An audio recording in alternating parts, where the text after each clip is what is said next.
Hello everyone, welcome to IS point. आज हम यहाँ पे बात करने वाले धर्मनिरपेक्षता का यूरोपीय मॉडल। ठीक है, तो इसमें जो अभी धर्मनिरपेक्षता वाला चैप्टर चल रहा है, यहाँ पे हमने कई सारी बातें समझ ली है। अब इसमें क्या था कि हमने देखा था कि कुछ हम यूरोपीय मॉडल भी देखेंगे, यानी कि पाश्चात्य जो संस्कृति है, सभ्यता है, उसको देखेंगे। देन इधर अपने इंडिया वालों की जो है वो कंपेयर करेंगे किस तरीके से है। और कंपेयर हम तभी कर पाएंगे जब उनके बारे में हमें पता होगा। ठीक है, तो हम यदि अपनी तुलना आपसे करें तो पहले तो हमें आपके बारे में पता होना चाहिए, देन हम तब कह पाएंगे कि आप ऐसे हैं एंड हम ऐसे हैं, हमें ऐसा होना चाहिए या वैसा होना चाहिए।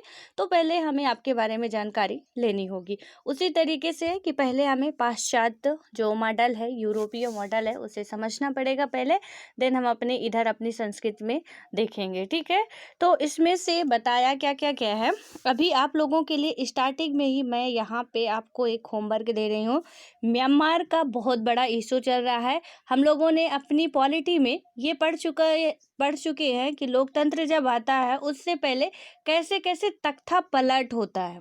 ठीक है, तख्ता पलट का मतलब क्या है कि अभी लोकतंत्र था, अब यहाँ पे सैनिक सरकार फिर से लोकतंत्र को खत्म करके अपना सैनिक जो वहाँ के सैनिक थे वो दावा कर रहे हैं कि अब हम यहाँ पे सरकार करेंगे। तो लोकतंत्र पूरे तरीके से वो नष्ट करने की कोशिश में लगे हुए हैं और करीबन 500 से अधिक लोगों की वहाँ पे हत्या भी कर दी गई है। अभी तो इसमें एग्जैक्ट डाटा नहीं कह सकते हैं, लगभग। ठीक है, तो और भी लोग परेशान हुए होंगे और इससे अपने देश को भी संकट आ सकता है। अब कैसे आ सकता है, यहाँ पे जो वहाँ के शरणार्थी यानी कि जो वहाँ के निवासी होंगे, जब ऐसी स्थितियाँ आती हैं, अभी हम लोग हाल फिलहाल में पढ़ ही रहे थे, और जिनका पॉलिटी ऑप्शनल है उनके लिए तो ये बहुत इंपॉर्टेंट मुद्दा बन जाता है। तो आप थोड़ा इसको कर लीजिएगा पूरा, इसका डिटेल एक तो राज्यसभा टीवी में आपको मिल जाएगा, देश देशांतर में पूरा अच्छे तरीके से एक्सप्लेन किए हैं। उसके बाद आप कहीं से भी न्यूज वगैरह, न्यूज़पेपर से कहीं से भी आपको मिले, इसे प्लीज़ पूरा कवर करिए, ये इम्पॉर्टेंट है।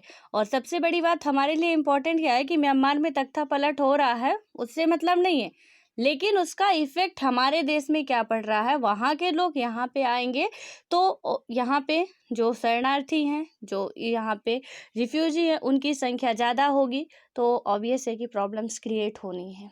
ठीक है, और भी कई सारे मुद्दे होंगे यहाँ की, जो भी पूरा आप देखेंगे तो उसमें से पता चलेगा। सिर्फ ऐसा नहीं है कि सिर्फ वहाँ के लोग ही आते हैं तो एक जगह ही स्थान ही लेंगे, और भी बहुत सारी चीज़ें होती हैं, हम लोग पढ़ चुके हैं। और जब यहाँ पे हमने लोकतंत्र पढ़ा था तो अभी तक तो लोकतंत्र था म्यांमार में, पहले ये बर्मा था, अब लोकतंत्र मतलब म्यांमार बना था, लेकिन ये भारत का हमारे एक पड़ोसी देश भी है। ठीक है, तो इसमें से क्या हुआ, अब ये क्या हो गया है, तो अब इसे सैनिक जो हैं वो क्या कर रहे हैं कि अपने क्षेत्राधिकार में लेने की कोशिश कर रहे हैं।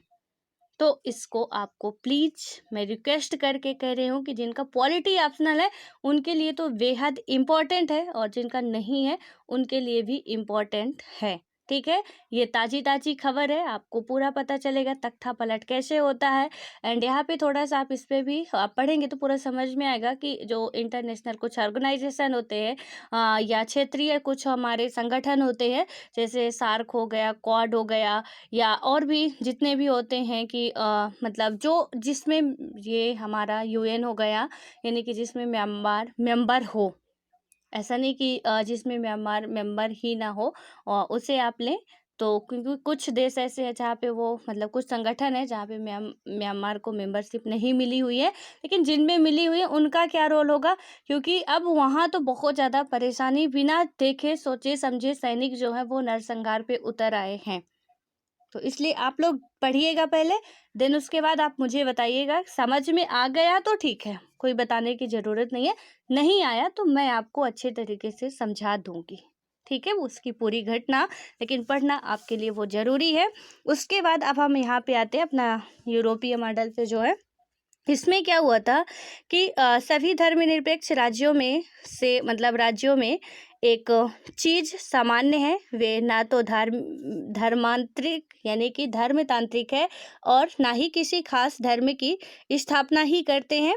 हालांकि सर्वाधिक प्रचलित कल्पना में जो मुख्यतः अमेरिकी मॉडल द्वारा प्रेरित है, धर्म और राज्य सत्ता के संबंध विच्छेद को पारस्परिक निषेध के रूप में समझा जाता है और राज्य सत्ता धर्म के मामले में हस्तक्षेप नहीं करेगी और इसी प्रकार धर्म राज्य सत्ता के मामले में दखल नहीं देगा। यहाँ पे ये जो हर एक देश में बताया जा रहा है कि कुछ चीज़ें सिमिलर होती है, जहाँ पे जो भी लोकतांत्रिक कंट्रियाँ हैं, मैंने आपको पहले भी बताया था कि वहाँ पे यदि राज्य सत्ता में धर्म हावी हुआ तो प्रॉब्लम होनी है। ठीक है, तो कोई भी ये नहीं चाहते हैं कि धर्म और राज्य सत्ता साथ साथ काम करें।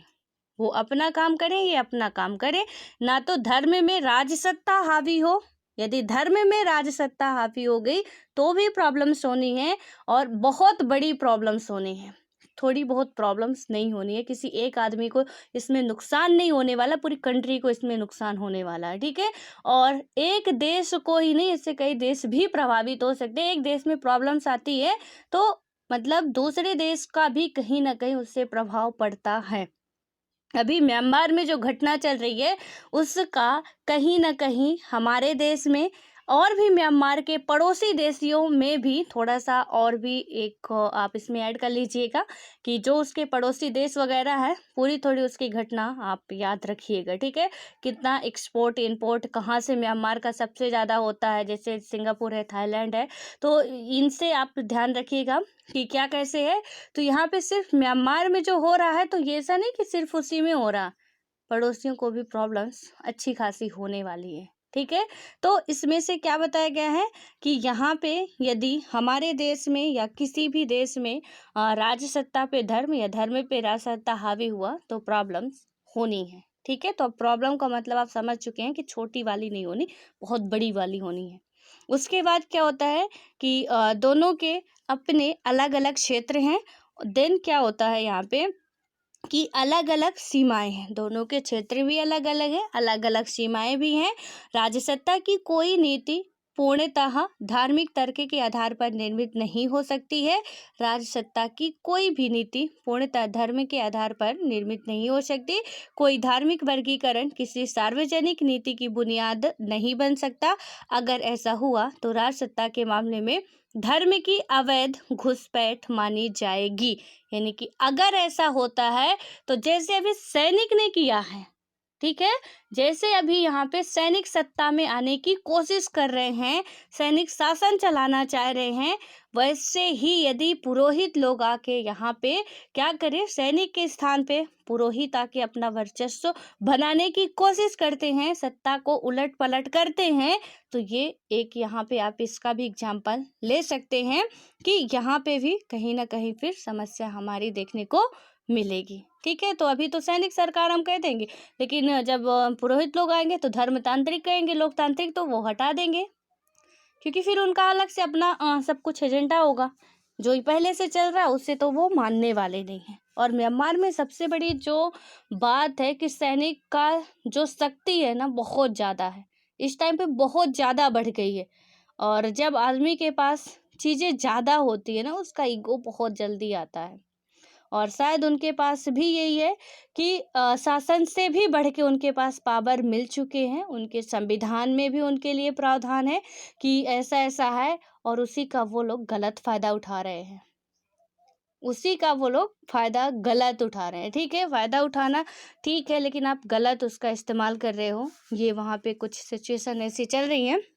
उसके बाद क्या होता है यहाँ पे कि धार्मिक वर्गीकरण किसी सार्वजनिक नीति की बुनियाद नहीं बन सकता।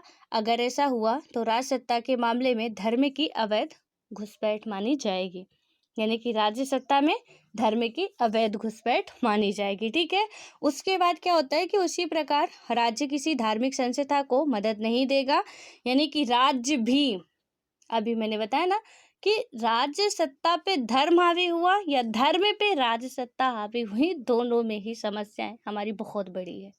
आपको ये धर्म वाला ये जो फंडा है ना, थोड़ा अजीब सा लग रहा होगा। और इसमें से यहाँ पे कल का तो जो चैप्टर था, खुद मुझे पढ़ाते पढ़ाते नींद आने लगी थी। ठीक है, तो इसमें से आपको बस ऐसा नहीं सोचना कि ये धर्म क्या है, कैसे है, ये धर्म बहुत बड़ा इशू बना हुआ है। हम आज धर्म के लिए कुछ भी करने को तैयार हैं, याद रखिएगा ये बात। ठीक है, तो इसमें पढ़ना बहुत इम्पोर्टेंट है इसे। और यहाँ पे क्या हुआ कि जैसे इसमें बताया गया कि राज्य सत्ता पे धर्म आना जरूरी नहीं है, उसी प्रकार उसी प्रकार क्या होगा कि राज्य की धार्मिक संस्था में मदद नहीं देगा। राज्य किसी भी धार्मिक संस्था को मदद नहीं दे सकता है। ये कोई भी लोकतांत्रिक कंट्री हो, हर एक कंट्री की, अभी हम यूरोपीय मॉडल की बात कर रहे हैं, अभी इंडिया में भी आएंगे तो आप तुलना कर पाएंगे कि कैसा है। ठीक है, उसके बाद क्या होता है, वह धार्मिक समुदायों द्वारा संचालित शैक्षणिक संस्थाओं को वित्तीय सहयोग नहीं दे सकता जब तक धार्मिक समुदायों की गतिविधियां देश के कानून द्वारा निर्मित सभी यानी कि निर्मित व्यापक सीमा के अंदर होती हैं। वह इन गतिविधियों में व्यवधान नहीं पैदा कर सकता। एग्जाम्पल के लिए यदि हम बात करें तो अगर कोई धार्मिक संस्था औरतों के पुरोहित होने को वर्जित करती है, यानी कि अगर कोई धार्मिक संस्था क्या करती है कि औरतों के पुरोहित होने को वर्जित करती है, तो राज्य सत्ता इस मामले में कुछ नहीं कर सकती है। यानी कि राज्य सत्ता कुछ भी नहीं कर सकती कि आप पुरोहित औरतों को पुरोहित नहीं बनने दे रहे हैं तो क्यों नहीं बनने दे रहे हैं। ठीक है, उसके बाद क्या होता है कि अगर कोई धार्मिक समुदाय अपने भिन्न मतावलंबियों का बहिष्कार करता है तो राज्य इस मामले में मूक दर्शक ही बना रह सकता है। यानी कि दोनों ही आप थोड़ा समझ के चलिएगा, आपके डाउट क्लियर हो जाएंगे। कि एक बार अशोक का क्वेश्चन था कि सुप्रीम कोर्ट धर्म में परिवर्तन कर सकती है कि नहीं।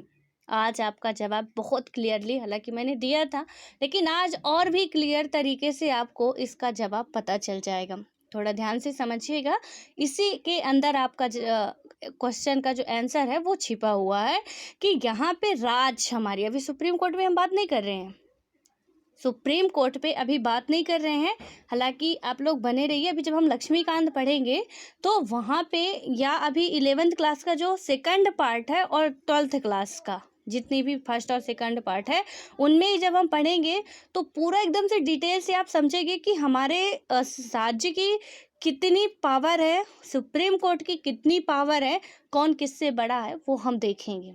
ठीक है, इसमें अभी यूरोपीय मॉडल में क्या बात की जा रही है कि राज्य में यदि वो अपने जो भी मतावलंबी हैं तो उनको नहीं आने दे रहे हैं या उनके साथ कुछ भी मतलब उनका बहिष्कार कर रहे हैं, तो राज ओनली मूक दर्शन बन के देखती रहेगी, दर्शक बन के।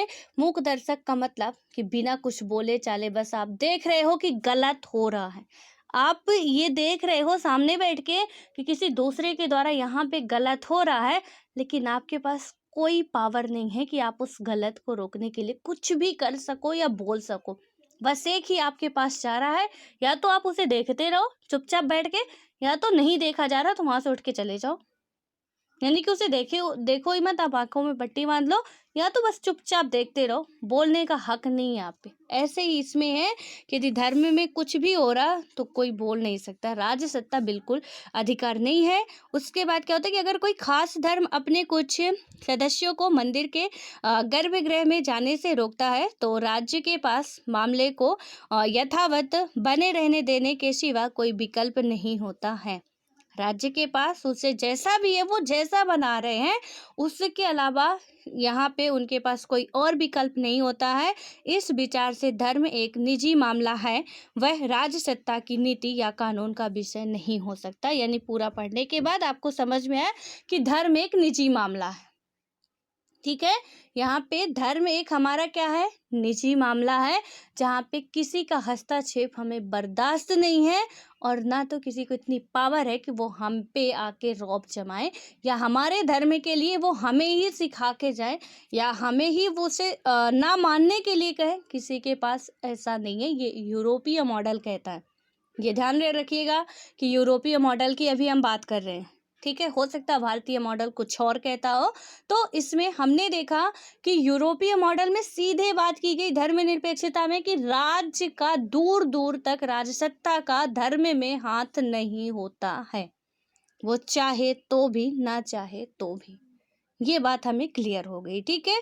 उसके बाद क्या होता है कि यह संकल्पना स्वतंत्रता और समानता की व्यक्तिगतवादी यानी कि व्यक्तिवादी ढंग से व्याख्या करती है। स्वतंत्रता का मतलब है व्यक्तियों की स्वतंत्रता, समानता का तात्पर्य है व्यक्तियों के बीच समानता की, ठीक है। उसके बाद अब हम आगे देखते हैं कि हमें मतलब कि इसमें क्या है कि यह गुंजाइश नहीं है कि किसी समुदाय को यानी कि किसी समुदाय को अपनी पसंद का आचरण करने की स्वतंत्रता रहे। समुदाय आधारित अधिकारों अथवा अल्पसंख्यक अधिकारों की कोई गुंजाइश नहीं है। पश्चिमी समाजों का इतिहास बताता है कि ऐसा क्यों है, यानी कि जो पश्चिमी समाजों का इतिहास है। और आज आप पाश्चात्य संस्कृति भी शायद आपके थोड़ा दिमाग में आए कि क्या है। आपने बहुत सुना होगा पाश्चात्य संस्कृति के बारे में कि तुम बहुत ज़्यादा वेस्टर्न कल्चर को अपना रहे हो या कुछ भी ऐसा, लेकिन आज आप समझेंगे कि ये है क्या चीज़ रियल में। तो इसमें क्या बताया गया है कि इसका जो हमारी पश्चिमी समाजों का इतिहास है वो बताता है कि ऐसा क्यों है। यहूदियों की उपस्थिति को छोड़ दिया जाए तो अधिकांश पश्चिमी समाज काफ़ी हद तक धार्मिक रूप से क्या करता है कि सजाती है, यानी कि यदि हम यहूदी को छोड़ दें तो काफ़ी हद तक जो है वहाँ पे पश्चिमी समाज जो है वो धार्मिक रूप से सजाती है, यानी सेम जाति वाला है, ठीक है। उसके बाद क्या होता है, स्वाभाविक रूप से इस तथ्य के चलते उनके केंद्र में अंतः धार्मिक वर्चस्व ही रहता था। यानी कि ऑब्वियस है कि जब हम सेम जाति के हैं हमारे अंदर अंतः धार्मिक वर्चस्व चलेगा। मतलब अंतः धार्मिक का मतलब क्या है कि हम अपने अंदर ही अपने वर्चस्व के लिए मरे जा रहे हैं, क्योंकि हम और आप एक ही जाति से आते हैं, हमारा आपका एक ही धर्म है, तो फिर हमारे अंदर हम किसी दूसरे धर्म वालों से नहीं लड़ने जाएंगे। लड़ने की तो प्रवृत्ति हमारी है, वो कहीं छूटेगी नहीं। जब हमें कोई दूसरा नहीं मिलेगा लड़ने के लिए तो हम आपस में ही लड़े भिड़ेंगे। तो यहाँ पे फिर हम क्या करेंगे, हम चाहेंगे कि हमारा वर्चस्व बना रहे, आप चाहेंगे आपका वर्चस्व बना रहे। हैं दोनों ही एक धर्म के, दोनों ही एक जाति के हैं, दोनों ही एक क्षेत्र में रहते हैं। अब बात यहाँ पे आ गई कि महान कौन है। तो कहीं ना कहीं हम लोग समस्या क्रिएट कर ही लेते हैं कि क्या करना है हमें, मतलब लड़ने का कोई हमें पास चारा नहीं है तो कुछ और ही तरीका ढूंढते हैं, लेकिन हमारे जो खून में है कि लड़ना तो है ही, तो वो करेंगे ही हम अपना। तो इसमें क्या बताया गया कि यहाँ पे अंतर नहीं बताया गया, अंतः बताया गया है, ठीक है। तो क्या बताया गया, अंतः धार्मिक वर्चस्व ही रहता था, जहाँ क्या होता था अनेक मामलों में व्यक्तिगत स्वतंत्रता को साकार करने के लिए चर्च से राज्य के संबंध में विच्छेद पर कड़ाई के साथ बल दिया जाता था। वहीं अंतर धार्मिक क्या होता था, समानता, और इसीलिए अल्पसंख्यकों के अधिकार के मुद्दे प्रायः उपेक्षित रह जाते थे। यानी कि अंतः धार्मिक और अंतर धार्मिक तो ज़्यादातर क्या था, अंतः धार्मिक था। कुछ अल्पसंख्यक धर्म को मानने वाले रह जाते थे तो वो उपेक्षित ही रह जाते थे, यानी उन चीज़ों से वंचित ही वो रह जाते थे, क्योंकि ज़्यादा लोग वही है जो एक ही कैटेगरी वाले हैं। जो कम है वो क्या करते थे कि उनमें कहीं ना कहीं वो पीछे ही रह जाते थे, हाशिए पे ही वो खड़े रह जाते थे। उसके बाद क्या होता है कि इस तरह की धर्मनिरपेक्षता में राज्य समर्थित धार्मिक सुधार के लिए कोई जगह नहीं है। यह विशेषता सीधे तौर पर इस पर मतलब कि इस जो यहाँ पे बताया गया कि समझ से निकलती है कि राज्य और धर्म के अलगाव के लिए इनका पारस्परिक निषेध जरूरी है। यानी कि यहाँ पे क्या है कि राज्य और धर्म के अलगाव के लिए इनका पारस्परिक निषेध जरूरी है। उसके बाद क्या आता है यहाँ पे धर्मनिरपेक्षता का भारतीय मॉडल। अब भारतीय मॉडल के बारे में देखते हैं कि भारत वाले का क्या थोड़ा है। यहाँ पे क्या होता है कि कभी कभी ये कहा जाता है कि भारतीय धर्मनिरपेक्षता पश्चिमी धर्मनिरपेक्षता की नकल भर है। जो अभी हम लोग बात कर रहे थे, जब से धर्मनिरपेक्षता शुरू हुआ कि ये धर्म पाश्चात्य संस्कृति हम अपना चुके हैं या आप पाश्चात्य सभ्यता में ही जी रहे हो, तो इसमें कहा गया यहाँ पे पहला ही स्टेटमेंट हमारा आ गया है कि कभी कभी ये क्या है, नकल भर है पाश्चात्य संस्कृति का, ठीक है। लेकिन क्या होता है कि अपने संविधान को ध्यान से पढ़ने से पता चलता है कि ऐसा नहीं है। भारतीय धर्मनिरपेक्षता पश्चिमी धर्मनिरपेक्षता से बुनियादी रूप से भिन्न है। भारतीय धर्मनिरपेक्षता केवल धर्म और राज्य के बीच संबंध विच्छेद पर बल नहीं देता है। यानी कि अब इसमें थोड़ा सा समझिएगा, यूरोपीय मॉडल आप समझे, अब भारतीय मॉडल समझेंगे, उसके बाद आप ये जो पहले कहा गया ना कि इसका नकल बस है या इसकी कॉपी है, आप समझ पाएंगे कि ये नकल बस है या कि नहीं है। हमने देखा यूरोपीय मॉडल में क्या बात करते हैं कि डायरेक्ट वो कहते हैं कि वो अलग होने चाहिए। अब इसमें देखते हैं कि क्या होता है। यहाँ पे क्या बताया गया कि भारतीय धर्मनिरपेक्षता जो है वो केवल धर्म और राज्य के बीच संबंध विच्छेद पर बल नहीं देता है कि धर्म और राज्य सिर्फ अलग हो जाएंगे तो इससे हम धर्मनिरपेक्ष राष्ट्र की बात कह देंगे। ये हमारा भारतीय थोड़ा एक कदम आगे चल रहे हैं। उसके बाद क्या होता है कि अंतर धार्मिक समानता भारतीय यहाँ पे जो है कि भारतीय संकल्पना के लिए अत्यंत महत्वपूर्ण है। हम इस पर और भी विस्तार से सोच विचार करेंगे, ठीक है। तो यहाँ पे क्या हुआ है, ये जो इसमें बात कर रहे हैं, फ्रांसीसी सरकार ने शैक्षिक संस्थाओं में पगड़ी जैसे धार्मिक प्रतीक धारण करने पर रोक लगा दी थी। क्या तुम्हें उस निर्णय के बारे में हुई गर्म बहस याद है? यानी कि इनका ये जो थोड़ा सा चर्चा चल रहा है, देख ही लेते हैं क्या है कि यहाँ पे बताया जा रहा है कि जो फ्रांसीसी गवर्नमेंट है उसने क्या किया कि पगड़ी जैसे जो धार्मिक प्रतीक है उन्हें पहनने पे रोक लगा दी।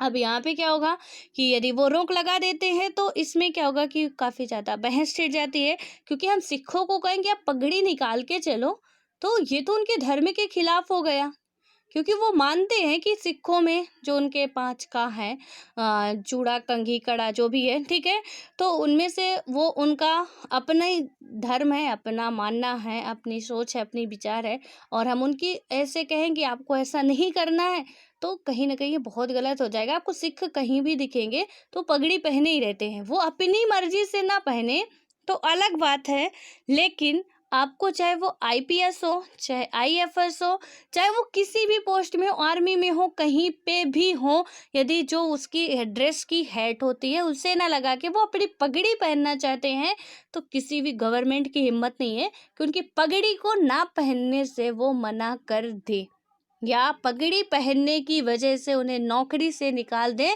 ऐसा गवर्नमेंट कभी भी नहीं कर सकती है, ठीक है।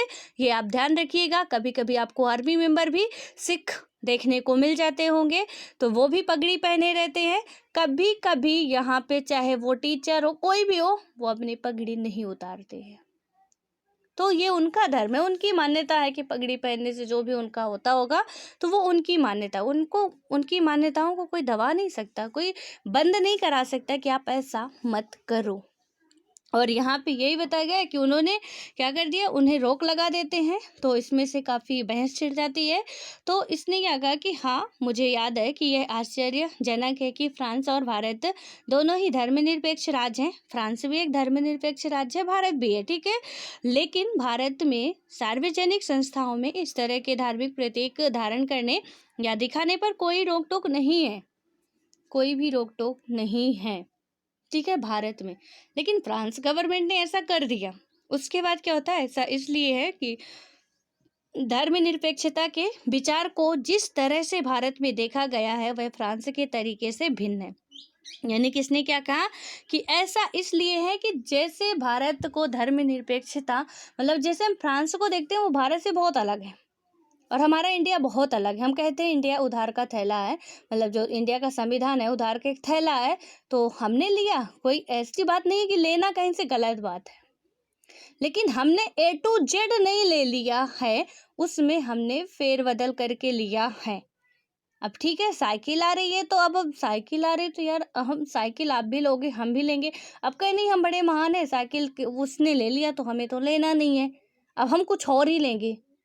हमारे देश के पब्लिक को नीड थी, ठीक है, हमें आपसे पता चला कि साइकिल नाम की चीज़ से हमारी जो यात्रा है थोड़ा इजी हो जाएगी, तो ठीक है, हम बहुत ही मतलब थोड़ा कुछ ज़्यादा ही स्मार्ट बनना चाहते हैं, तो उसमें थोड़ा बहुत साइकिल में कुछ कुछ लगवा दिए, कुछ अलग तरीके से साइकिल का डिज़ाइन बनवा दिए, लेकिन साइकिल की जो मूल संरचना थी वो वही रहेगी।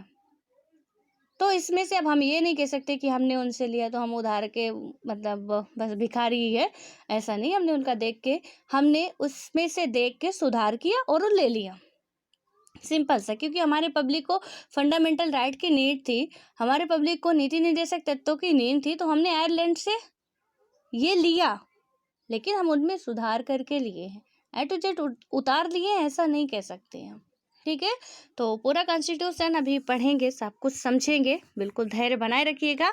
तो इसमें से आप इतना देखें कि मतलब भारत और फ्रांस या अदर कंट्रियों में कैसे है, तो पाश्चात्य सभ्यता का, क्योंकि यूरोपीय कंट्री है फ्रांस, ठीक है।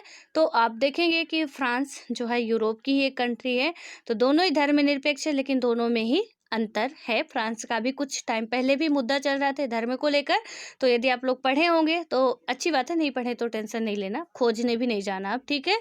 उसके बाद क्या होता है यहाँ पे कि भारतीय धर्मनिरपेक्षता को कौन सी चीज़ विशिष्ट बनाती है, यानी कि जो भारतीय धर्मनिरपेक्षता भी हमने देखा कि विशिष्ट है, अलग है थोड़ा इनसे, लेकिन कौन सी ऐसी चीज़ें जो इन्हें विशिष्ट बनाती हैं।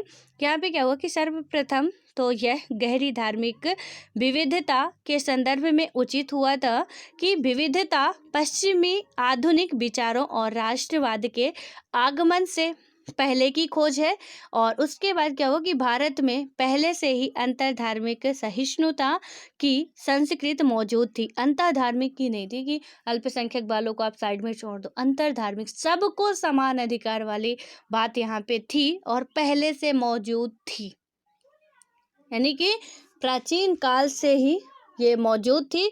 और इसमें यही बताया जा रहा है कि ये संस्कृति आज की नहीं थी, हमारी बहुत पहले की थी, जब पाश्चात्य सभ्यता शायद जन्मी भी ना रही हो, तब की है, तो हम कहाँ से उसकी कॉपी कर रहे हैं। देन उसके बाद क्या हुआ कि बहरहाल हमें यह नहीं भूलना चाहिए कि सहिष्णुता धार्मिक वर्चस्व की विरोधी नहीं है, नहीं हो सकता है सहिष्णुता में हर किसी को कुछ मौका मिल जाए, लेकिन ऐसी आज़ादी प्रायः क्या होता है कि सीमित होती है, यानी कि ऐसी आज़ादी यदि मिल भी जाए तो सीमित होती है, कुछ ही टाइम के लिए होती है। देन इसके अलावा क्या होता है कि सहिष्णुता हम में उन लोगों को बर्दाश्त करने की क्षमता पैदा करती है जिन्हें हम बिल्कुल नापसंद करते हैं। जो सहिष्णुता ये वर्ड है ना, इसका मीनिंग बहुत बड़ा होता है। यहाँ पे क्या बताया गया कि सहिष्णुता हम से क्या होता है कि हम में उन लोगों की बर्दाश्त करने की क्षमता पैदा होती है जिन्हें हम बिल्कुल भी बर्दाश्त नहीं करते हैं। और हमारी एक यहाँ पे हम ये कह सकते हैं, आप लोगों ने भी देखा होगा, करते भी होंगे आप लोग, कि सपोज आपकी किसी से बहुत ज़्यादा दुश्मनी हो गई है, ठीक है, लड़ाई झगड़ा कुछ भी हो गया। अब क्या होता है, एक फंक्शन हो रहा है आपके घर में और वो आपके रिलेटिव हैं या आपके भाई के फ्रेंड निकल जाएं या कुछ भी, ठीक है, मतलब वो आपके घर में आने वाले हैं, आपके घर में उन्हें सब पसंद करते हैं, ओनली आपकी दुश्मनी है उनसे। लेकिन घर वालों ने कह दिया कि भैया हमें पंगा नहीं चाहिए, वो आ रहे हैं, वो आए, शांति से रहेंगे, तुम्हारे द्वारा में कोई पंगा नहीं चाहिए घर में। अब हम क्या करेंगे, हम नहीं चाहते कि उस बंदे की हम शक्ल भी देखें। सब चाहते हैं कि वो बंदा है, लेकिन हम नहीं चाहते कि हम उसकी शक्ल भी देखें। लेकिन जब वो आएंगे यहाँ पे हमारे घर पे, तो हम एक झूठी मोटी सी, मतलब अच्छी सी प्यारी सी स्माइल देंगे उसे, और जो भी फॉर्मेलिटी होगी, दिल से तो मन कर रहा है कि अभी निकाल के मतलब इसका काम तमाम ही कर दे, लेकिन हम उसे झूठ मूठ की सारी चीज़ें करेंगे, वही सम्मान देंगे, क्योंकि वो मेरा घर है, मेरे घर में एक मेहमान के रूप में आ रहे हैं। और सबसे बड़ी बात कि अपना बस चलता तो हम तो मेहमान क्या दुश्मन भी बना के ना बुलाते, लेकिन अब वो घर वाले उनको सम्मान करना चाहते हैं, तो हमारी भी मजबूरी है कि हमें ये दिखावटी वाला काम करना ही पड़ेगा। और जो वो चाहेंगे वो सारी चीज़ें हमें करना पड़ेगी, क्योंकि कहीं ना कहीं हमारे अंदर एकता की भावना है। हम नहीं चाहते, इसमें हमारी खुशी नहीं है, तो हम सिर्फ अपना नहीं देख रहे हैं, हम एकता की भावना से जकड़े हुए हैं। इसलिए हम ये देख रहे हैं कि चलो हमारी खुशी नहीं है, कम से कम हमारे घर वाले तो इससे खुश हैं, बहुत खुश हैं, और उनके लिए हम ये कर रहे हैं।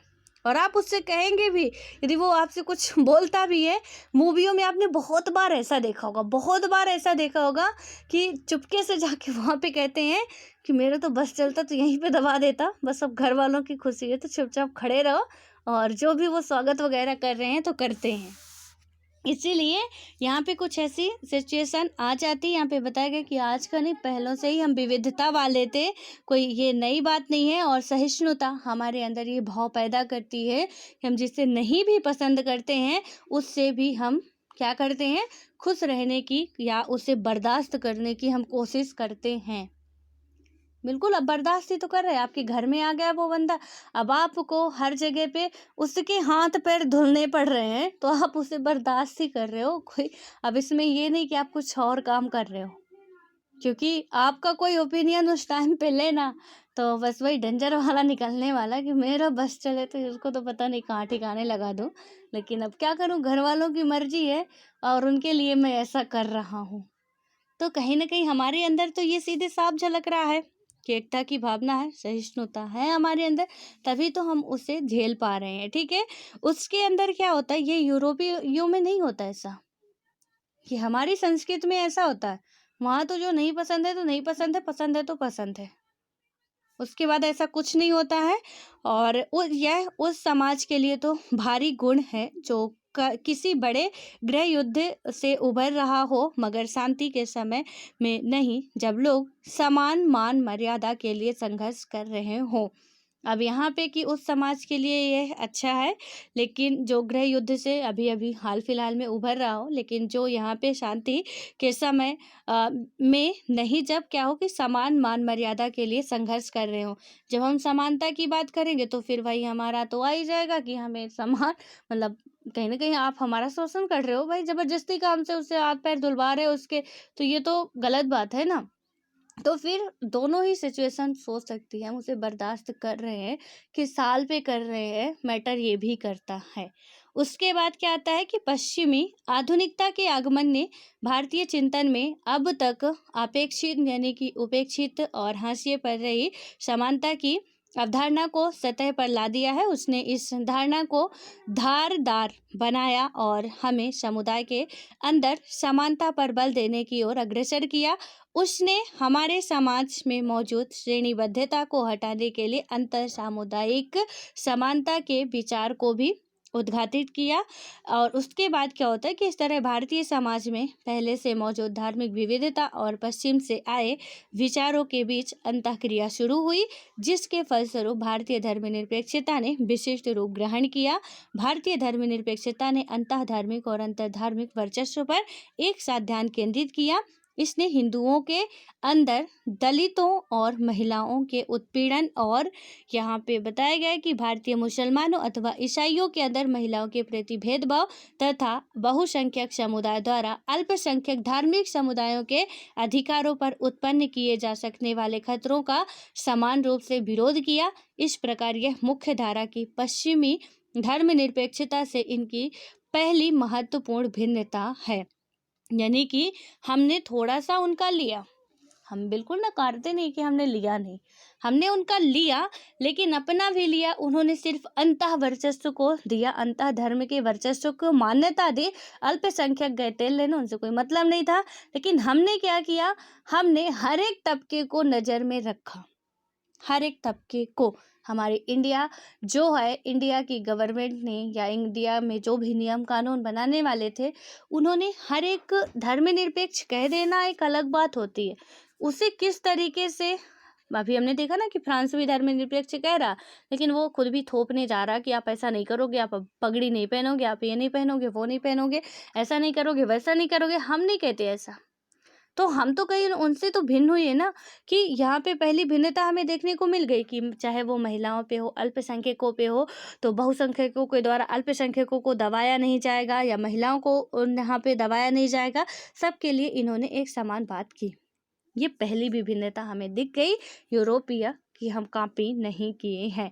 हाँ, थोड़ी चीज़ें हमने उनसे सीखी है, इसमें कोई दो राय नहीं, हमने उनसे कुछ चीज़ें सीखी हैं, लेकिन हमने कॉपी नहीं किया है। ये पहला आप कह सकते हो इस आधार पे।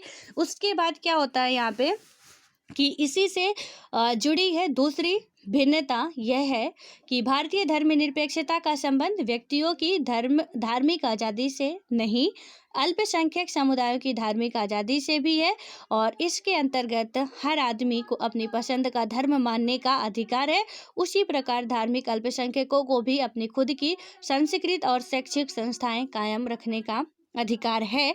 उसके बाद क्या होता है कि तीसरी भी आती है, तीसरी भिन्नता क्या आती है, चूंकि धर्मनिरपेक्ष राज्य को अंतर धार्मिक वर्चस्व के मसले पर भी समान रूप से चिंतित रहना है। अतः क्या होता है कि भारतीय धर्मनिरपेक्षता में राज्य समर्थित धार्मिक सुधार की गुंजाइश भी है और अनुकूलता भी है। और उसके बाद क्या होता है, इसीलिए भारतीय संविधान ने अस्पृश्यता पर प्रतिबंध लगाया है और भारतीय राज्य ने बाल विवाह के उन्मूलन और अंतरजातीय विवाह पर हिंदू धर्म के द्वारा लगाए गए निषेध को खत्म करने हेतु अनेक कानून भी बनाए हैं।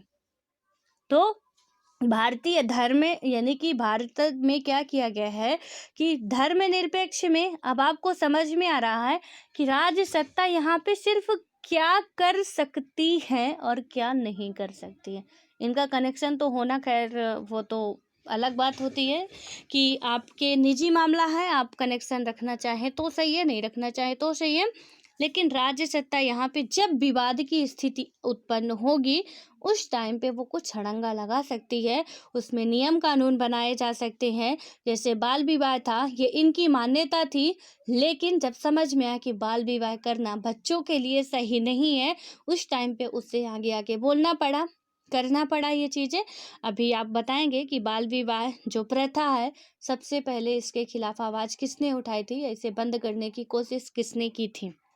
ठीक है, जैसे बाल विवाह हो गया, विधवा विवाह हो गया, विधवा पुनर्विवाह हो गया, तो इन सब चीज़ों को किसने बंद करने की या शुरू करने की कोशिश की थी, आप बताइएगा। उसके बाद यहाँ पे क्या होता है कि हिंदू मैरिज एक्ट भी लाया गया है कि जो भी उसमें प्रॉब्लम्स हो रही है कि आप बोल रहे हो कि हिंदू जो है वो मतलब अपने सजात में ही विवाह करे, ऐसा कुछ नहीं है। यदि लड़की चाहती है, लड़का भी चाहता है, तो आप हिंदू मैरिज एक्ट पूरा पढ़ेंगे तो खैर आप बहुत अच्छे तरीके से समझ सकते हैं कि यदि आप हिंदू हो, ठीक है, अब हिंदू मैरिज एक्ट के तहत ही आप शादी करना चाहते हो या कुछ भी है, तो उसमें बात की गई कि आप जो मतलब किसी भी ऐसा नहीं कि हम एक ब्राह्मण है तो ब्राह्मण कुल में ही जाके शादी करें, आप किसी अदर कास्ट में करना चाहते हो तो कोई प्रॉब्लम्स नहीं होगी। वहाँ पे गवर्नमेंट आपके साथ होगी कि आप ऐसा कर सकते हो। कोई विरोध भी कर रहा है तो आप वहाँ से न्याय वगैरह पा सकते हो, क्योंकि वहाँ पे लड़के और लड़की की मर्जी होती है, रजामंदी से शादी होती है। जबरदस्ती का मैटर अलग हो जाएगा, फिर जबरदस्ती में वो शायद काम ना करे, लेकिन यदि आप मर्जी से कर रहे हो तो इसमें कोई प्रॉब्लम्स नहीं होगा। चाहे आप अलग धर्म में करो, चाहे अलग जाति में करो, आपको कोई रोकने वाला नहीं होगा। हालांकि हमारा समाज ऐसा नहीं है अभी तक ऐसा जिसने भी किया उसे जीने नहीं दिया जाता है, लेकिन ऐसे नियम कानून बनाए गए हैं। ठीक है, उसके बाद क्या होता है कि बहरहाल प्रश्न ये खड़ा होता है कि क्या कोई राज्य सुधारों की पहल या समर्थन करते हुए भी धर्मनिरपेक्ष बना रह सकता है? क्या धर्म और राज्य के बीच पूरी तरह से संबंध विच्छेद के बिना भी कोई राज्य सत्ता धर्मनिरपेक्ष होने का दावा कर सकती है? यानी कि यदि दोनों अलग भी ना हो और फिर भी कहें हम धर्मनिरपेक्ष हैं, तो क्या ऐसा कर सकती है?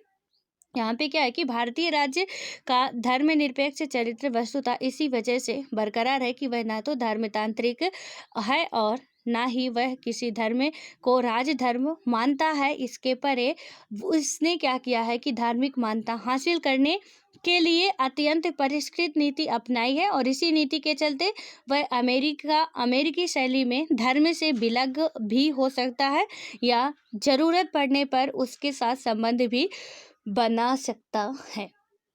यानी कि इसमें इसने ये नहीं किया कि आप किसी को एक पर्टिकुलर धर्म को अपना राजधर्म घोषित कर लो। हम देखते हैं कि हमारी राजभाषा है, हमारी राष्ट्रीय जो मतलब राष्ट्रीय पहचान है, हमारी राष्ट्रीय पूरा राष्ट्रगान है, राष्ट्रगीत है, सब कुछ है। हम ये नहीं कहते हमारा धर्म, राष्ट्रीय धर्म क्या है। आपने कभी नहीं सुना होगा, कभी नहीं पढ़ा होगा, इतनी उम्र हो गई आपकी, ऐसा तो नहीं पढ़े। एंड मैं आपको दावा करती हूँ कि आगे भी आप नहीं पढ़ेंगे भारत के बारे में कि ऐसा भारत या किसी भी लोकतांत्रिक कंट्री के बारे में कि हमारा ये धर्म है। आपका धर्म निजी मामले में कुछ भी हो सकता है, वो बात नहीं, लेकिन पब्लिक प्लेस में यानी कि पूरे भारत में, और पूरे भारत में अकेले आप इंसान नहीं रहते हो, हम भी रहते हैं, दूसरे भी रहते हैं, और भी रहते हैं, बहुत सारे अलग अलग लोग रहते हैं। सिर्फ आप नहीं रहते हो कि हम कह दें कि ये हमारा धर्म है, मतलब कि हमारे देश का धर्म है। देश का कर्तव्य कुछ और होंगे, लेकिन आप धर्म को एक को मान्यता दे दें या सरकार दे दे, ऐसा तो बिल्कुल होना संभव ही नहीं है। उसके बाद क्या होता है कि भारतीय राज्य धार्मिक अत्याचारों का विरोध करने हेतु धर्म के साथ निषेधात्मक संबंध भी बना सकता है। यह बात अस्पृश्यता पर प्रतिबंध जैसी कार्यवाहियों में झलकती है। वह जुड़ाव की सकारात्मक विधि भी चुन सकती है। इसीलिए क्या होता है कि भारतीय संविधान तमाम धार्मिक अल्पसंख्यकों को अपनी खुद की शिक्षण संस्थाएं खोलने और चलाने का अधिकार देता है। ये बताना आपकी किस आर्टिकल के तहत है कि वो धार्मिक जो अल्पसंख्यक हैं उन्हें क्या किया जाता है कि अपने शिक्षण संस्थान खोलने या चलाने का अधिकार दिया गया है। किस आर्टिकल के तहत है? फंडामेंटल राइट ही है हमारा ये, तो प्लीज़ थोड़ा सा इसे बताने की कोशिश कीजिएगा। उसके बाद क्या होता है कि जिन्हें राज्य सत्ता की ओर से सहायता भी मिल सकती है। अब ऐसा कुछ ये करना चाह रहे हैं तो इन्हें राज्य सत्ता की ओर से सहायता भी मिल सकती है, क्योंकि ये अल्पसंख्यक हैं, अभी इन्हें हमें बढ़ाना है। ठीक है, लेकिन इसका मतलब ये नहीं कह सकते आप कि ये एक धर्म को बढ़ावा दे रहे हैं, आप ये बिल्कुल नहीं कह सकते हैं। उसके बाद क्या होता है? शांति, स्वतंत्रता और समानता के मूल्यों को बढ़ावा देने के लिए भारतीय राजसत्ता ये तमाम जटिल राजनीतियाँ अपना सकती है। उसके बाद क्या है कि अब तक यह बात स्पष्ट हो जानी चाहिए कि भारतीय धर्मनिरपेक्षता की यह जटिलता सर्वधर्म समभाव क्या है, ये वर्ड आप याद रखिएगा जब भी कभी आप मेंस लिखें और कभी भी धर्म निरपेक्षता के बारे में आपको लिखने को मिलता है या भारतीय संस्कृति के बारे में हमें ऐसे लिखना पड़ता है, वहाँ पे आप कुछ ऐसे वर्ड जरूर पुट करें। तो चाहे अपनी नोट्स में लिख लें या कहीं पे भी या अपने दिमाग में, तो याद देखिए जो चीज़ें लंबे टाइम तक हमें पढ़नी है, हम आज सुन रहे हैं तो हो सकता है हम सोचे कि आज हमसे याद रहेगी, और ये भी हो सकता है कि 2-3 दिन तक याद रहे, लेकिन एग्ज़ाम टाइम में भूल जाए, फिर कोई काम का वो चीज़ नहीं होती है। इसलिए हमें कुछ चीज़ें जो इम्पोर्टेंट लगे अपनी नोट्स में लिख लेना चाहिए तुरंत के तुरंत। इसमें ये आपके बहुत किसी भी आप हम जब ऐसे लिखते हैं वहाँ पे तो फिर हमें वर्ड खोजने पड़ते हैं क्या लिखे, इसलिए ये वर्ड भी आपके लिए काम बहुत आ सकता है। कौन सा? सिर्फ सर्वधर्म समभाव, यानी कि भारतीय धर्मनिरपेक्षता की यह जटिलता सर्वधर्म समभाव के मुहावरे में क्यों समाहित नहीं हो सकती है? अगर यहाँ पे क्या है कि इस मुहावरे का मतलब तमाम धर्मों का शांतिपूर्ण सह अस्तित्व या अंतर धार्मिक सहिष्णुता है, तो इसमें क्या होता है कि तो इससे यहाँ पे पूरा बताया गया आपको कि काम नहीं चलेगा, क्योंकि धर्मनिरपेक्षता का तात्पर्य शांतिपूर्ण सह अस्तित्व अथवा सहिष्णुता से काफ़ी आगे तक जाता है। अगर इस मुहावरे का मतलब तमाम धर्मों के प्रति सम्मान की समान भावना है, तो इसमें एक अस्पष्टता है जिसे स्पष्ट करना जरूरी है कि भारतीय धर्मनिरपेक्षता तमाम धर्मों में राजसत्ता के सैद्धांतिक हस्तक्षेप की अनुमति देती है। ऐसा हस्तक्षेप हर धर्म के कुछ खास पहलुओं के प्रति असम्मान प्रदर्शित करता है। एग्जाम्पल के लिए कि धर्म के स्तर पर अभी इसमें क्या बताया गया कि जब हम पूरा आप उसको लिख के उस वर्ड का ये जो मुहावरा है सर्वधर्म समभाव, तो ठीक है हम इसे लिख रहे हैं, यहाँ पे हम क्या कह देंगे कि इसमें क्या हो रहा है कि यदि इसको हम कह रहे हैं तो कहीं ना कहीं ये थोड़ा अस्पष्ट है, क्योंकि हमने अभी जस्ट पहले ही देखा कि अल्पसंख्यक यदि शैक्षणिक संस्थान खोलना चाह रहे हैं, उन्हें चलाना चाह रहे हैं, तो राज्य उनकी हेल्प कर सकती है। तो कहीं ना कहीं राज्य सत्ता बिल्कुल इनसे अलग नहीं है। तो सर्वधर्म समभाव की भावना जो हमारे अंदर है, तो कहीं ना कहीं थोड़ा इससे अलग है। ठीक है, तो इसीलिए ये पढ़ रहे हैं आप, आपके बहुत हर एक सब्जेक्ट में काम आने वाला है।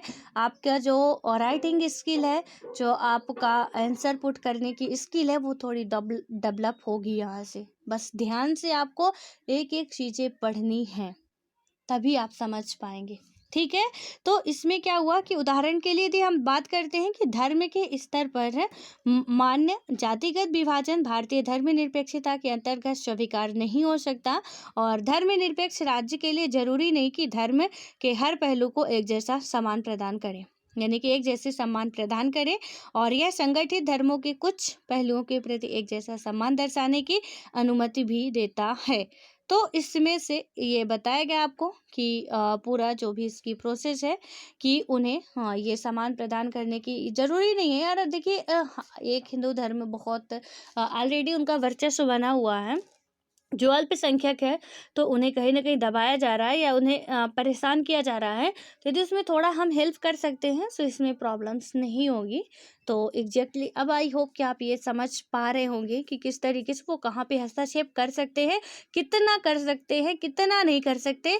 यहाँ पे अभी हमने देखा कि राज हस्तक्षेप कर रही है, किस मामले में कर रही है ये भी आप देख चुके हैं कि यदि वो अपने शैक्षणिक संस्थान वगैरह खोलना चाह रहे हैं, लेकिन जो अल्पसंख्यक है उनके लिए, जो अल्पसंख्यक धर्म वाले उनके लिए अभी बात की गई, बहुसंख्यक वालों के लिए नहीं बात की गई है।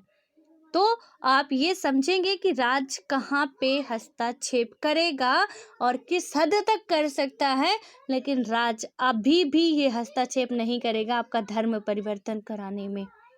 राज्य क्या कोई भी आपका धर्म परिवर्तन कराने में हेल्प नहीं करेगा, यहाँ पे अपना हाथ नहीं लगाएगा। वो दूर दूर से ही अपने हाथ पैर सब कुछ जोड़ के माफ़ी मांग लेगा, किस मामले में हमें ना फंसाओ तो बेहतर है। क्योंकि अगर राज सत्ता हमारा धर्म परिवर्तन करने आई तो पता नहीं हम उन्हें का ना परिवर्तन करके भेज दें। तो इसलिए यहाँ पे ऐसा कुछ जो स्थितियाँ आपको समझ में आ गई होगी। कोई अब आपसे कहे कि पाश्चात्य सभ्यता अपना रहे हो, पाश्चात्य सभ्यता की नकल कर रहे हो आप लोग, तो बिल्कुल आप जवाब दे सकते हो कड़ाके से कि भाई पाश्चात्य सभ्यता पहले बेहतर तरीके से आप पढ़ लो, उसके बाद ही बात करना। क्योंकि यहाँ पे हमने पाश्चात्य सभ्यता की नकल नहीं की, हमारी पुरानी सभ्यताएं थी। आज की कोई सभ्यता नहीं, हमारी बहुत पुरानी सभ्यताएं थी।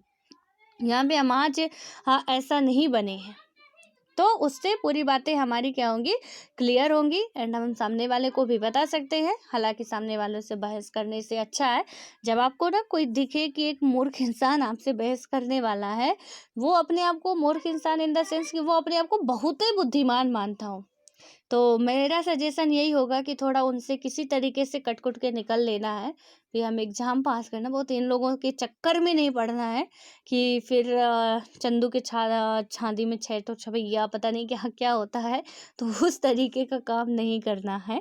अपना जो भी है अलग तरीके से ही रहना है कि वहाँ पे हम किसी के उसमें ना फंसे कि चलो फिर बताओ, अब किसी ने आके पूछ लिया चलो बताओ यहाँ पे ऐसा ऐसा होता है, तुम्हारा क्या मानना है। अब आपने कह दिया ऐसा नहीं भैया ऐसा है, आप थोड़ा गलत जा रहे हो।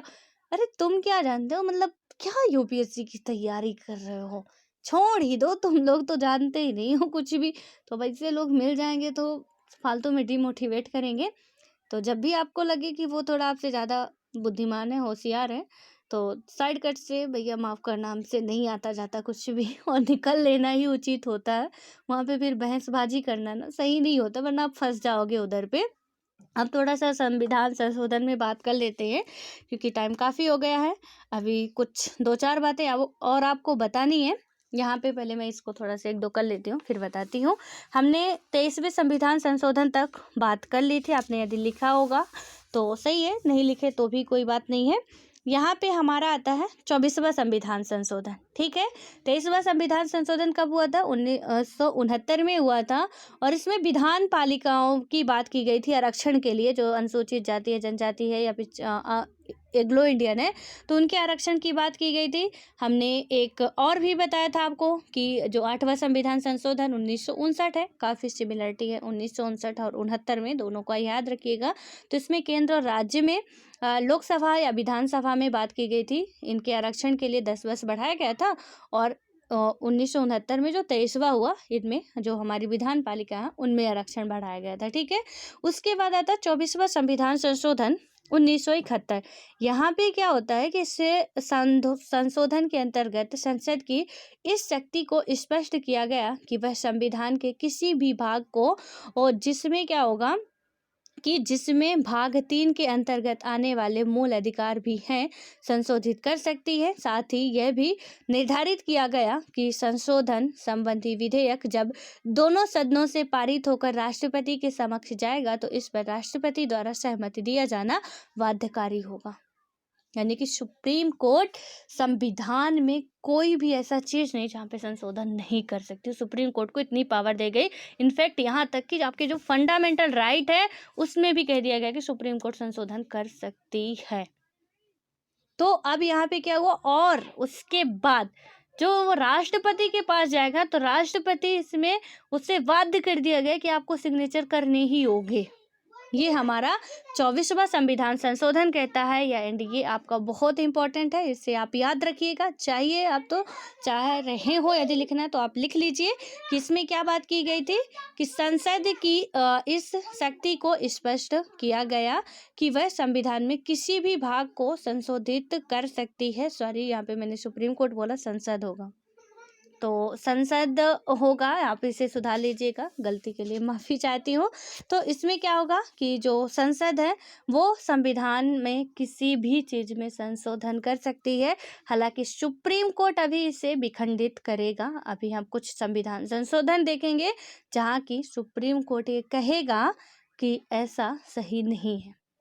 संसद ने अपने फायदे के लिए जो सिस्टम बनाया था तो इसमें से कहीं ना कहीं ये गड़बड़ है कि आप किसी पे भी संशोधन कर दे रहे हो, किसी पे भी, तो वो कहीं ना कहीं या उसे बदल रहे हो तो वो सही नहीं है। लेकिन 23वां संविधान संशोधन वो सॉरी 24वां जो आया था इसीलिए आया था कि संसद शक्ति को स्पष्ट किया गया कि वो संविधान के किसी भी भाग को क्या कर सकती है, जिसमें हमारा फंडामेंटल राइट भी आता है, संशोधित कर सकती है। साथ ही यह भी निर्धारित किया गया कि संशोधन संबंधी जो विधेयक होगा जब दोनों सदनों से वो पारित हो जाएगा राष्ट्रपति के पास जाएगा, राष्ट्रपति उसमें सिग्नेचर करने के लिए बाध्य होंगे। ये आप लिख लीजिए, बेहद इंपॉर्टेंट है। उसके बाद आता है 25वां संविधान संशोधन 1971 में ही होता है। यहाँ पे क्या बात की जाती है, संविधान के संपत्ति के मूल अधिकार में कटौती। 25वें संविधान संशोधन में क्या होता है, संपत्ति के मूल अधिकार में कटौती होती है। अनुच्छेद 39 खा या गा में वर्णित निदेशक तत्वों में को प्रभावी करने के लिए बनाई गई किसी भी विधि को अनुच्छेद जो हमारा 14 है और 19 और 31 द्वारा अभी निश्चित अधिकारों के उल्लंघन के आधार पर चुनौती नहीं दी जा सकती है। तो ये दोनों ही संविधान संशोधन 24वें और 25वें हमारे इम्पोर्टेंट है। 24वां थोड़ा ज़्यादा है, ठीक है, उस पर आप थोड़ा ज़्यादा ध्यान रखिएगा। इससे आप 25वें को ना भी लिखना चाहे तो कोई बात नहीं, बस याद रखिए कि संपत्ति के जो मूल अधिकार में कटौती की जाती है। 1971 में ये भी होता है।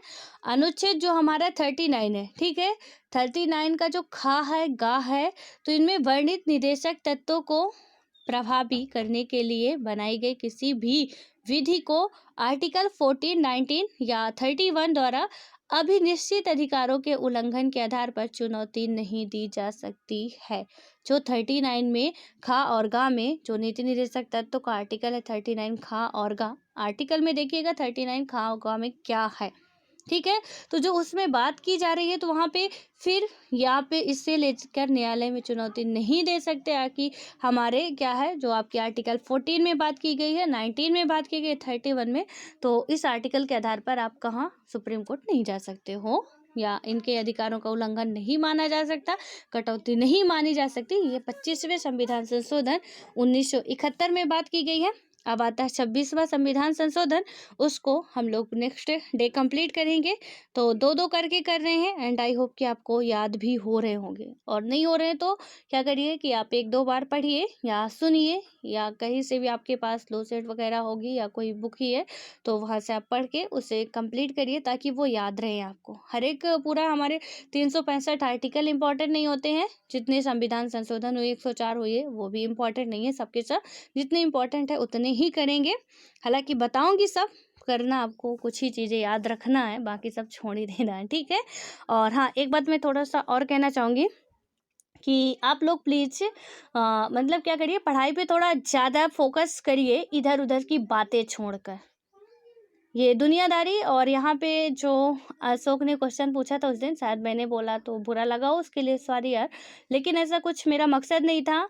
एंड आप लोगों की मैं चैट देख रही थी इसलिए बोलने पे यहाँ पे थोड़ा सा मजबूर हो गई हूँ कि आप लोग बिल्कुल परेशान मत होइए, अशोक की कोई गलती नहीं थी। या देखिए, आपने क्वेश्चन पूछा तो आपको तो पता चला कि अब हमें ऐसे क्वेश्चन पे ध्यान नहीं देना है, लेकिन साथ साथ आपके साथ साथ और भी लोगों को पता चला कि अब ऐसे क्वेश्चन पे हमें ध्यान नहीं देना है। बिल्कुल आपके अंदर वो डाउट था, ऐसा होता है, तो वहाँ पे ऐसी कोई बड़ी बात नहीं है। स्टार्टिंग में मैंने आपको पहले भी बताया था कि जब आदमी बच्चा होता है बहुत गलतियां करता है। यूपीएससी में हो सकता है कि अभी हम बच्चे हों, ठीक है, तो अभी हम लोग गलती करेंगे, हम छोटी छोटी बातों को पकड़ने की कोशिश करेंगे, हमें लगेगा कि यही है, क्योंकि ना तो हमें प्रॉपरली सिलेबस का नॉलेज है, ना हमें प्रॉपरली अपने जो भी हमारे बुक में है उसका नॉलेज है। तो इसमें कोई बहुत बड़ा इशू नहीं है, ना हम प्रीवियस ईयर के क्वेश्चन अभी क्लियरली हमें उनका पूरा पता है कि क्या कैसे है। और जब हमें नहीं पता तो ऑब्वियस है कि हमारे अंदर ऐसे कन्फ्यूजन आते हैं। इसमें कोई बहुत बड़ी बात नहीं, आप बिल्कुल परेशान मत होइए कि यार मेरे से ये मैंने पूछ लिया, ऐसा कुछ हो गया, ऐसी कोई बात नहीं। बिल्कुल आराम से रहिए, रिलैक्स रहिए आप लोग, ऐसी कोई बात नहीं। स्टार्टिंग में सबके साथ ऐसा होता, कोई भी बंदा ऐसा बता दे, स्टार्टिंग में ऐसी नोट्स बनती है ना, मेरी खुद की नोट्स की अलमारी भरी हुई है। स्टार्टिंग में मैं किसी से भी सुनती थी, किसी से भी कुछ भी बात होती थी, मैं पूरा लिख लेती थी। मतलब अभी जो मैंने आपको जितना बताया, मैंने ऐसे वीडियो भी सुन रखा ना, तो मैंने तो पूरा उतारने की कोशिश करती थी कि जितना किताब में दिख रहा वो भी उतार लो। इतनी गजब की नोट्स बना के रखी है कि आज तक वो पढ़ी नहीं गई हमसे, और ज़िंदगी में वो पढ़ेंगे भी नहीं, क्योंकि हमने किताब ही छाप दी है। तो जब स्टार्टिंग में हमें किसी का नॉलेज नहीं था, ऐसी गलतियाँ बहुत बार होती हैं। पता नहीं क्या-क्या हम लोग सोचते रहते थे, क्या-क्या खोजने की कोशिश करते थे। आप लोग तो फिर भी यार इतना, मतलब आप लोगों के अंदर समझ, मैं तो यही मानती हूँ कि आप लोग अभी स्टार्ट कर रहे हो, फिर भी आपके अंदर बहुत ज़्यादा समझ है। लेकिन हम लोग जब लोग इस एज में थे, पता नहीं क्या-क्या क्वेश्चन, कैसे घटिया-घटिया क्वेश्चन पूछ, जिसका कोई मतलब ही नहीं होता था। लेकिन जब बाद में पूरा सिलेबस अच्छे तरीके से हमने देखा, प्रीवियस ईयर के क्वेश्चन देखे कि रियलिटी क्या है, कैसे पूछे जाते हैं, कुछ टॉपर्स के इंटरव्यू सुने, और कुछ लोगों से जो प्री मेंस क्लियर कर चुके हैं उनसे बात किए, कुछ टीचर्स को सुने, देन उसके बाद बहुत लगा टाइम, उसके बाद समझ में आया, जो कि मैं आज आपको बता पा रही हूँ। तो बिल्कुल टेंशन नहीं लेना, बस आराम से रहिए, जो भी डाउट हो आप पूछिए, बिंदास पूछिए, अभी आपके अंदर आएंगे वो डाउट, इसमें कोई शक नहीं है। जिस दिन आपको सिलेबस का, प्रीवियस ईयर के क्वेश्चन पेपर का, मैं प्रीवियस ईयर के क्वेश्चन पेपर को क्यों रटती रहती हूँ, क्योंकि उससे क्या होता है कि हमें पता चल जाता है कि क्वेश्चन का लेवल क्या है, क्वेश्चन कैसे पूछता है, उस अकॉर्डिंग इस टॉपिक से क्वेश्चन इस तरीके के आ रहे हैं, हमें पढ़ने की क्या ज़रूरत है, और हम उसमें टाइम ज़्यादा अपना देते हैं, ना कि इधर उधर की बातों में। लेकिन जब तक हमें नहीं पता रहता तो ऑब्वियस है कि हम पूछ देखेंगे कि ताजमहल की लंबाई चौड़ाई क्या थी, इसमें कोई वो परेशानी वाली बात नहीं है। तो आप लोग परेशान मत होइए, एक दिन आप भी ऐसे बनेंगे, जबकि आप दूसरों को पढ़ा रहे होंगे, बता रहे होंगे कि भाई ऐसी गलती मत करना। तो गलती कर कर के ही आप सीखेंगे, एंड इतनी भी कोई बड़ी गलती नहीं थी। लेकिन हाँ, बस इतना है, मैंने बस आपको ये कहने की कोशिश की थी, और हो सकता है कि उस दिन आपका ये क्वेश्चन ना आता, शायद मैं बताती ना, आपको पता ना चलता कि प्लीज़ आप लोग मतलब सिलेबस पे फोकस करिए, और ये फालतू की बातों पे ध्यान मत दीजिए। तो शायद मैं ये बातें आपको ना बता पाती, और आपके थ्रू कई सारे लोगों को पता चल चुकी, क्योंकि और भी लोग जो सुन रहे हैं तो उन्हें भी पता चल चुकी होगी कि हमें ऐसे काम नहीं करना चाहिए जो हमारे लिए इम्पोर्टेंट नहीं है। तो कहीं ना कहीं हम कुछ भी करते हैं, हर एक बुराई के पीछे अच्छाई होती है, ये कोई बुरा काम नहीं थी, तो बहुत अच्छा काम था। मैंने उस दिन भी आपको बोला था, बिल्कुल परेशान नहीं होना। मैंने बताया ना कि स्टार्टिंग है, स्टार्टिंग में अब आप तो देख नहीं सकते हैं, वरना मैं आपको दिखाती कि कितनी अच्छी खासी मेरी लाइब्रेरी मैंने नोट्स की बना दी थी। कहें तो मतलब जाके उसमें बुक छपा के निकाल दें वही वाली, तो अच्छा होगा, क्योंकि जितना मैंने लिखा है। तो सबके साथ ऐसा होता है, कोई नई बात नहीं होती, धीरे धीरे समझ आती है। अचानक से समझ आ जाए तो आप इस धरती के माने ही नहीं जाओगे, ये भी बात सच्चाई है। सो जस्ट आराम से रहिए, बिंदास पढ़िए, पढ़ते पढ़ते आपकी समझ ऐसी हो जाएगी। अभी आप इतने दिन से पढ़ रहे हैं, बिल्कुल मैं कह सकती हूँ दावे के साथ कि अब आप न्यूज़पेपर पढ़ते होंगे ना, आपको समझ में आता होगा क्या हमारे लिए ज़रूरी, क्या नहीं ज़रूरी है। लेकिन आप यदि नहीं पढ़ जब शुरू में आप पढ़ते रहे होंगे, आपको लगता रहा होगा सब चीज़ें इम्पोर्टेंट है। आज आपको समझ में आता है कि आपके लिए बस यही चीज़ें इम्पोर्टेंट है, और कोई नहीं, हमारे लिए और कोई काम की नहीं है। तो आज की दुनिया थोड़ा फास्ट है, और हमें भी चलना होगा उसी के हिसाब से, वरना हम पीछे रह जाएंगे। और इसलिए मैंने बोला था ऐसा। बिल्कुल बुरा नहीं मानना, परेशान नहीं होना है। कभी कभी मैं डांट भी लगा दूँ तो आपके भले के लिए ही होगा। इसलिए बस आराम से रहिए, बिंदास पढ़िए, जो भी डाउट आए पूछिए। कोई डाउट मतलब ऐसा नहीं है कि मैं नहीं बताऊंगी, हाँ, लेकिन कहाँ गलत है कहाँ सही है उतना ज़रूर बताऊंगी। आप बुरा भी मान जाएं तो मुझे कोई परेशानी नहीं होगी, लेकिन आप यदि गलत रास्ते पे जाओगे तो मैं बताऊंगी। ये मेरा हक बनता है, अधिकार बनता है। आप ना दे तो भी मैं ये बताऊंगी और मेरा फ़र्ज़ है। ठीक है? सो ऑल द बेस्ट, मिलते हैं नेक्स्ट वीडियो में।